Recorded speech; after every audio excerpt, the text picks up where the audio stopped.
Mga kababayan, ngayong araw po ng Miyerkules, September 24 na po, 2025, meron po tayong panibagong banta ng bagyo na minomonitor ngayon.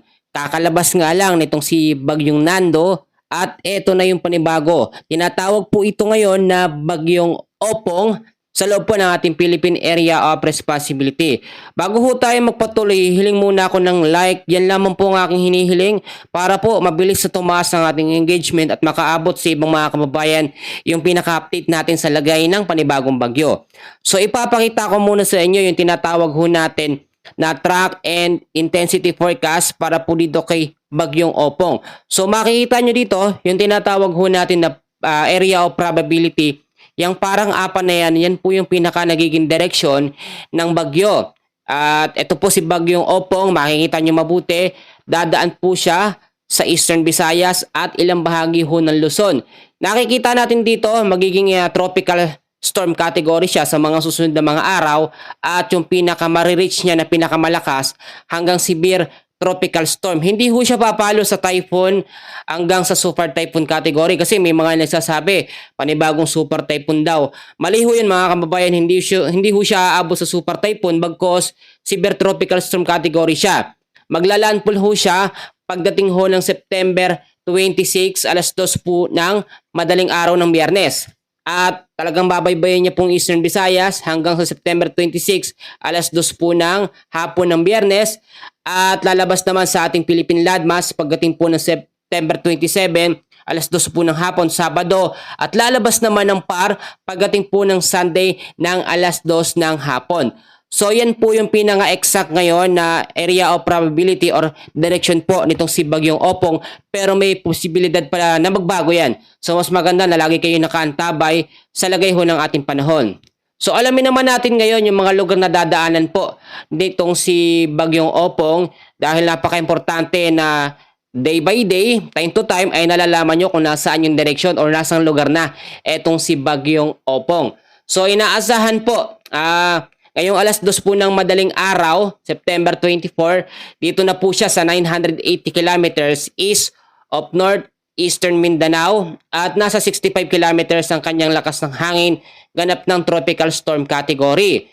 At September 24 din, hapon po, ngayong araw din po, ay 800 kilometers naman siya east of northeastern Mindanao pa rin siya, 75 kilometers per hour, isang ganap pa rin na tropical storm category. Pagdating naman po ng Huwebes po ito, no, alas 2 po ng madaling araw, September 25, 585 kilometers east of Eastern Samar naman siya. At pagdating din ng Huwebes po ng alas 2 ng hapon, 410 kilometers east of Katarman, Northern Samar. At pagdating naman po ng Biyernes, ito po alas 2 ng madaling araw, dadaan naman siya sa coastal water po ng Palapag, Northern Samar at naging isang ganap na severe tropical storm category. So may mga lugar pa siyang dadaanan, mamaya i-explain ko po muli sa inyo. Sa ngayon, tignan naman natin yung pinaka pagkilos niya o pinakalakas niya ngayon.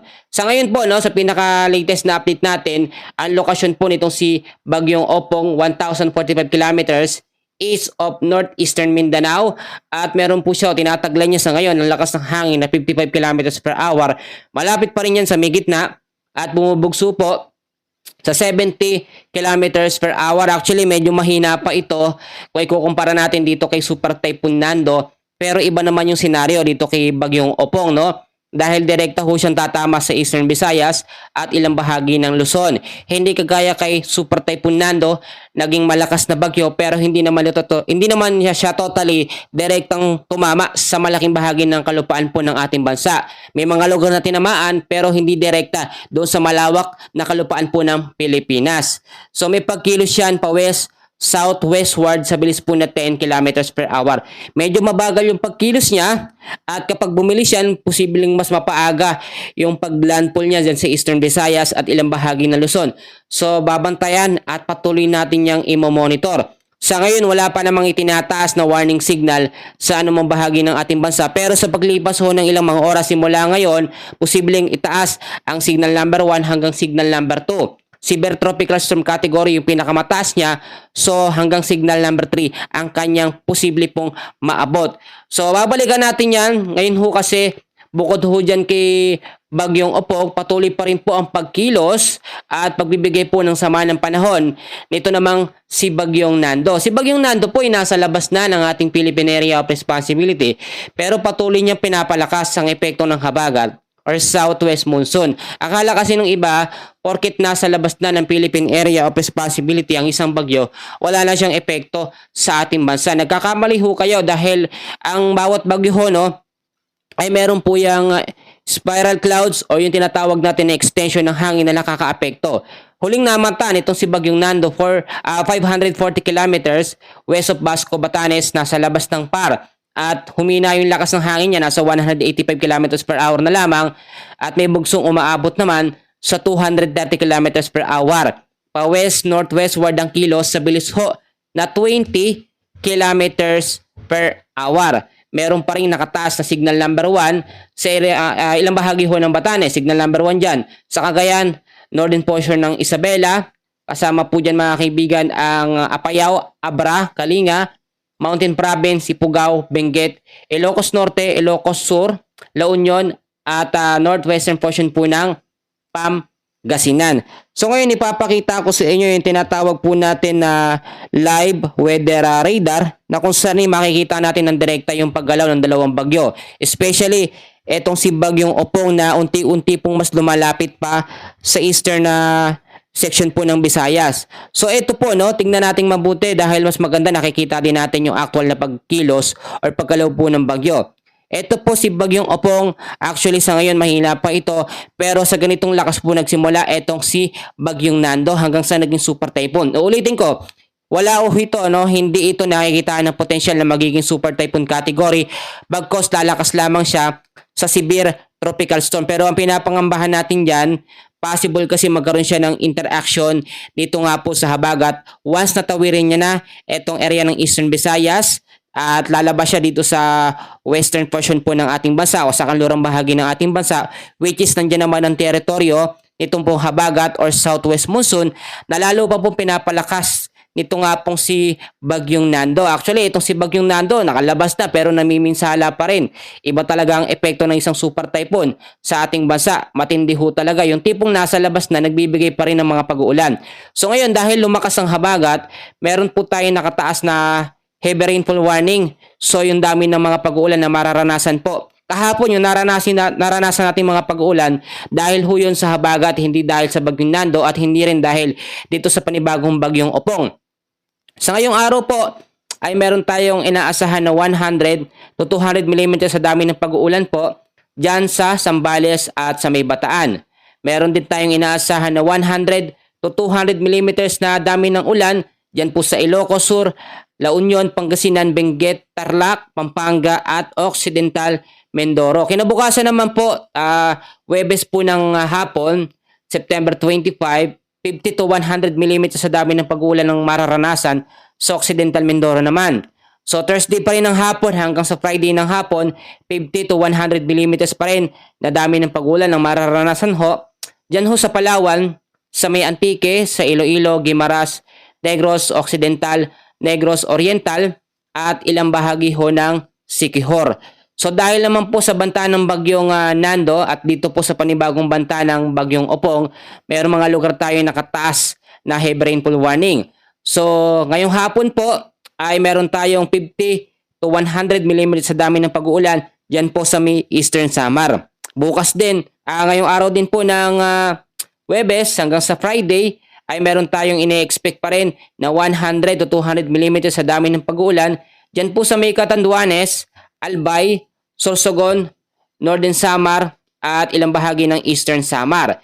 50 to 100 mm sa dami ng pag-uulan pa rin Thursday po ng hapon hanggang Friday ng hapon sa may Laguna, Batangas, Quezon, Occidental Mindoro, Oriental Mindoro, Marinduque, Romblon, kasama po ang Camarines Norte, Camarines Sur, Masbate, Aklan, Capiz, Cebu, Bohol, Biliran, Leyte, Southern Leyte at Dinagat Island. So kung napansin ho ninyo, no, ang daming mga lugar na apektado lalo na dito sa may bandang silangan ng Mindanao, Eastern Visayas. Yan naman ang tinatarget ngayon ng panibagong banta po ng bagyo na si Bagyong Opong. At sa ngayon hindi pa naman natin ito dapat mangambahan dahil hindi naman siya kagaya pa nung lakas na meron dito kay Super Typhoon Nando. So babalikan natin ulit mamaya yan pong si Bagyong Opong. Alamin muna natin yung tinatawag ho natin na forecast weather condition ngayong araw po ng Miyerkules, September 24. So mga kaibigan, mga kababayan, makinig ho kayong mabuti. Sa area po ng La Union, meron po tayong inaasahan dyan na heavy rainfall warning kasama po sa Pangasinan, Zambales, Bataan, Tarlac, Pampanga, Occidental Mindoro. Ang weather condition po dyan ay tinatawag po natin na occasional rains. Pag sinabi natin occasional rains, yan po yung mga pag-uulan po na tuloy-tuloy at bumubugso naman bandang hapon at sa gabi. And usually, nagdadala din yan ng malalakas na pag-uulan at kayang-kayang magpabaha doon sa mga bahaing lugar at doon naman sa mga landslide prone area, medyo umiwas po tayo. Delikado ho kapag lumambot ang lupa, talagang guguho po, no? Lalo na yung mga kabundukan natin, putol-putol na mga puno. Dahil ho yan sa habagat. Ang habagat kasi, nandiyan lang naman yan. Pero kapag may lumalapit sa kanyang bagyo or low pressure area, nagkakaroon siya ng interaction, lumalakas ho yan. So ang nangyayari dito, kahit lumabas na o nakalabas na, malayo na itong si Bagyong Nando, patuloy pa rin ang habagat. Tapos meron mo panibagong Bagyong Opong. So kung ikukumpara naman natin, mas malakas pa rin ang habagat, ang epekto ng habagat. Kung ikukumpara dito kay Bagyong Opong. Kasi ang habagat po ay sinaniban or naging karoon ng kombinasyon dito po kay Super Typhoon Nando. So ito meron pa tayong update, no? Sa area ho ng Visayas, kasama na rin po ang Zamboanga Peninsula. Ang weather condition po dyan ay partly cloudy to cloudy skies pa rin po with isolated rain showers or thunderstorm dahil pa rin sa habagat. So mag-ingat po sa posibleng impact nito, flash flood or landslide sa mga landslide prone area kapag nagkaroon ng mahihina hanggang sa malalakas na mga pag-ulan. So i-monitor natin mabuti ang kapaligiran natin, lalo na kapag alam nyo na hindi safe ang lugar na inyong tinitirahan. Ang ilang bahagi naman ng Mindanao hindi pa rin ligtas sa banta po ng sama ng panahon dahil bukod sa merong panibagong banta ng bagyo, sa mga localized thunderstorm naman aatake, no, dito po sa may area ng Mindanao. So balikan naman natin muli, ito nga pong si Bagyong Opong at bakit dapat natin itong paghandaan. Sa ngayon ho kasi mga kaibigan ko, kapag mas lumapit pa nung lumapit, etong si Bagyong Opong dyan po sa may bandang Eastern Visayas at ilang bahagi ho ng Luzon ay mas mataas ng tsansa na magkaroon tayo ng malawakang pag-uulan. Kahit sabihin po natin na papalo lamang sa tinatawag natin na Severe Tropical Storm Category, etong si Bagyong Opong, posible ang mag-intensifies. Ang ibig sabihin natin yung bigla ang paglakas. Kung nakikita nyo kanina sa pinakita ko, yung tinatawag natin na weather forecast track, kasama na yung area of probability niya which is yung mga lugar na dadaanan. Makikita nyo naman dyan na Severe Tropical Storm Category yung pinakamalakas niya na maaabot. Pero lilinawin ko sa inyo, may mga posibilidad at mga pagbabago tayo na kinukonsidera dyan. Meron din tayong tatlong senaryo na nakikita po dito kay Bagyong Opong. Uunahin ko na yung unang senaryo natin, hindi magbabago yung kanyang direksyon at yung tinatawag natin na area of probability niya hindi gagalaw dahil wala namang high pressure sa taas na hihigop dito kay Bagyong Opong para tumaas. Direktang tatama ho siya dyan sa Eastern Visayas, ilang bahagi ho ng Bicol Region at ilang bahagi ng Central Luzon. Maaapektuhan yan. Direktang tatama. Yung pangalawang senaryo naman natin ay yung tsansa na kapag mas lumapit siya sa Eastern Visayas, biglang mag-recurve. Kahit papaano naman merong hangin dito. Kung makikita nyo yung hangin na yan, may sirkulasyon naman ng hangin. Hindi naman ho yan nawawala. Pero ang impact kasi nitong hangin na yan, dito nagpupunta kay Bagyong Nando, saka dito sa habagat. Wala hong nakukuhang pressure ng hangin dito kay Bagyong Opong, kaya naman hindi makaangat yung bagyo na to. So ang tsansa natin dito sa pag-record medyo mas maliit. Yung pangatlong senaryo naman natin mga kaibigan ay kapag ka ito po si Bagyong Opong ay tumama na sa kalupaan natin dito sa ating Philippine landmass, tatawid dyan dito sa kanlurang bahagi ng ating bansa at magkakaroon po ng kombinasyon or pagsasanib ng itong si habagat at itong bagyo nga po na si Opong.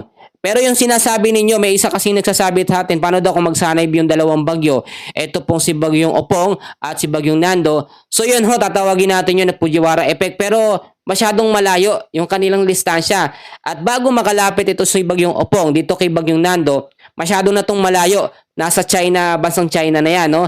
Doon na ho yan at hihina ng hihina na ang epekto nitong si Bagyong Nando. Hindi na siya mahahabol nitong si Bagyong Opong. So wag po tayong mag-overthink, no? Alam ko may nag-overthink sa inyo, hindi ho mangyayari yon. Saka wag kayo masyadong kabahan, no? Kaya nga po gumagawa ko ng update para yung ibang mga kababayan natin, lalo na yung mga elders natin na nakikinig ngayon, ngayong mga oras na to, yung mga nanay tatay dyan, yung mga nasa bahay lang, wag kayong kabahan. Tulad ng aking sinasabi, may mga paghahanda naman tayong ginagawa. So kung nakahanda tayo bawat oras, hindi tayo dapat mangamba. So ngayon, ito na, no? Dahil nga may Bagyong Opong at merong habagat na pinapalakas itong si Bagyong Nando, unang-una, importante lagi ho kayo nakaantabay sa lagay ng ating panahon. Hindi man sa akin, kahit sa ibang update, no? Para alam ninyo, time to time, day by day, kung nasaan na ba yung lokasyon ng bagyo. Mamaya, may pumapalaot pala sa inyo, hindi nyo alam, yung lugar nyo, nakataas ang signal number 3, napakadelikado. So kahit makinig lang kayo sa balita, ito pong ginawa kong update, pakinggan nyo lang, malalaman nyo na kung nasan yung mga lugar na dinadaanan or mga lugar na apektado nito nga pong si Bagyong Opong, habagat at itong magiging epekto pa ni Nando. Pangalawa natin mga kaibigan, ay i-check pa rin natin ngayon ng ating mga kabahayan kung mga light materials pa rin ang gamit ninyo, palitan nyo na ho. O kaya doblehin nyo ang pako. Yung mga bubong na may mga butas, i-double check nyo hong mabuti para ho hindi tayo magkakaroon ng problema kapag ka nagkaroon ng malalakas na pag-uulan or hangin dulot itong habagat at itong bagong bagyo na si Opong. Ang pangatlo naman natin, mag-imbak na tayo ng pagkain na tatagal po ng ilang araw. Actually, halos 2 linggo na puro pag-uulan. Ang hirap maglaba, ang hirap lumabas. Lalo na yung mga bili ng bili sa labas, no? Yung, alam nyo, saktuhan lang ang pera, naiintindihan ko kayo. Pero kung kaya natin mag-imbak ng pagkain, gawin ho natin para hindi tayo labas na labas. Tulad niyan, etong si Super Typhoon Nando, napakalakas ng hangin dyan sa area ng Babuyan Island at Batanes, kasama na sa Cagayan. Yung iba mga kababayan natin dyan, hindi po talaga makalabas. Yung iba naman, sobrang baha. So kung may stock na pagkain, importante yan, nasa bahay lang tayo, safe tayo kasama ang ating pamilya. Eto pa mga kaibigan, safety na rin ho natin ang ating mga importanteng gamit, lalo na yung mga nakatira dito sa Metro Manila, sa ilang bahagi ng Eastern Visayas region, kasama ho sa silangan ng Mindanao, yung mga lugar na yan, dahil sa banta ng mga pag-uulan, dulot pa nitong papalapit na bagyo o itong panibagong Bagyong Opong. So, i-safety, itago ang mga papeles, mga electric appliances, i-check, mamaya may mga butas yan o may mga kagat yan, mamaya tanggalin na natin yung saksak para hindi pa po makakuryente. So ito po mga kaibigan, linisin din natin na ating kapaligiran, yung mga basura, mga plastic ngayon, nawawash out na yan. Pag yan ay bumara sa mga kanal, no, mabilis magkakaroon ng pagbabaha. Alam nyo, bahain talaga ngayon ng Pilipinas dahil sa samot-saring mga issue. Pero kung tayo ay makikipagtulungan sa pamamagitan ng paglilinis, may ibsa naman yung mga kalat na nakakalat po sa paligid, lalo na sa Metro Manila. Ang daming basura dyan sa Eastern Visayas, sa Visayas region at ilang bahagi ho ng Mindanao. At eto pa mga kaibigan, idadagdag ko din, lumikas na ho, no, kung kinakailangan, yung mga nakatira malapit po sa baybayin, malapit sa mga ilog, malapit sa paanan ng bundok, yung sa matataas na lugar, umiwas na kayo, mag-evacuate kayo kung kinakailangan. Lagi ko kayong pinapaalalahanan para ho nakatatak sa atin na kapag may bagyo at tatamaan yung lugar natin, umalis ho tayo dyan. At ito pa, ipanalangin natin sa Diyos na ito nga pong Bagyong Opong o bagong bagyo ay wag nang tumama or maglandfall sa ating Philippine landmass at malusaw na lamang or mag-record pa pataas at hindi na direktang makaapekto sa ating bansa. Walang imposible sa Diyos, kaya naman dapat ho tayong manalangin. So, iti-take ko po ulit itong opportunity ngayong araw po ng Miyerkules. Kung nakaabot kayo hanggang dito, meron ho akong Bible verse na laging sinasabi at sinishare po sa ating mga kaibigan, mga kababayan at mga kapatid. So, narito na po ang ating Bible verse of the day. Sa Juan chapter 3 verse 16, mga kapatid, narito po ang sinasabi, sapagkat gayon na lamang ang pag-ibig ng Diyos sa sangkatauhan, kaya't ibinigay niya ang kanyang kaisa-isang anak upang ang sinumang sumampalataya sa kanya ay hindi mapahamak, kundi magkaroon ng buhay na walang hanggan. Amen po sa pagkabasa sa salita ng ating Panginoon. Kapatid, kaibigan, naniniwala ka ba na lahat tayo ay makasalanan at wala hong nakaabot sa kaluwalhatian ng Panginoon? At kapag tayo namatay ngayon, sa impyerno ang punta natin. Naniniwala ba kayo na meron pang second life pagkatapos po nito? May mapupunta sa impyerno, may mapupunta sa langit. At dahil tayo ay makasalanan, dahil sinabi naman no, sa salita ng Diyos na ang kabayaran ng kasalanan ay kamatayan. Pero dahil po sa biyaya ng Panginoon, sa kanyang pag-ibig sa atin, binigay niya ang kanyang kaisa-isang anak, kanyang bugtong na anak na si Jesus. Kaya't ang sino mang sumampalataya sa kanya, kay Jesus Christ, ay maliligtas at magkakaroon po ng buhay na walang hanggan. Alam nyo, kung hindi po yan ginawa ng Diyos sa atin, lahat ho tayo ay mapupunta po sa impyerno. At alam ko mga kaibigan na naniniwala kayo sa Diyos. Pero kinakailangan ho natin na hindi lamang basta maniwala. Ang kinakailangan ho natin dito ay magkaroon po ng tunay na relasyon. Pag sinabi kasi natin tunay na relasyon, medyo malalim ho yan. Bibigay ako sa inyo na example. Kung kayo ho ay umiibig or may kasintahan, may asawa, may relasyon kayo doon sa tao na yon. So nagbibigay kayo ng pagmamahal, nagbibigay kayo ng oras, at sinasamahan nyo bawat oras. Ganon din sa ating Panginoon. Kung tunay nga po na meron tayong relasyon at iniibig natin siya, dapat meron din tayong time. Kasi aminado tayo na lahat tayo ay busy sa anumang mga bagay. Marami, no? At yung iba naman nakakalimutan nila na manalangin sa Panginoon at magpasalamat sa mga blessings po na natatanggap nila. So eto mga kaibigan, ang salita ng Panginoon natin na pakinggan ngayon sa John 3:16. Very talaga sobrang ito yung magagamit natin, hindi lamang sa atin. Pagpapatunay lamang ito na ang pag-ibig ng Diyos ay talagang walang hanggan at unconditional. Yung iba kasi kapag ka umiibig, no, aminado naman tayo, lahat tayo guilty. Kapag ka umiibig, naghahangad ng kapalit, no? Lalo na kapag meron tayong iniibig na isang tao, o sabihin natin kasintahan, girlfriend man yan o boyfriend, syempre kapag inibig natin, ang gusto natin, ibalik sa atin, ibigin din tayo. Pero ang Diyos natin, no, ang Panginoon, hindi ho ganon. Iniibig niya tayo pero hindi ibig sabihin iibigin din natin siya. Meron tayong free will. Pero syempre, para tayo maligtas, dapat ho ay buong puso natin tatanggapin ang kaligtasan na handog po ng Panginoong Hesus, bugtong na anak po ng ating Diyos Ama. So, alam ko maraming nalilito sa inyo at ngayon lamang din napakinggan yung salita ng Panginoon. Pero andyan sa 3:16 po ay marami nang nailigtas na mga kaluluwa. Kaibigan kabayan, i-explain ko sa inyo na dapat po lahat tayo huwag matakot. Kahit sabihin natin no, na meron tayong mga nagagawang kasalanan, papatawarin tayo ng ating Diyos sa mga bagay na yan. Basta sincere ho tayo na humingi ng tawad. So ngayon man, uulitin ko sa John 3:16, sobrang isulat ho ninyo yan. Memory verse natin yan ngayong araw po ng Miyerkules. Sa ngayon, yan muna ang pinaka-update natin. Pasensya na kayo, hindi man tayo ganun kagaling mag-share ng salita ng Panginoon.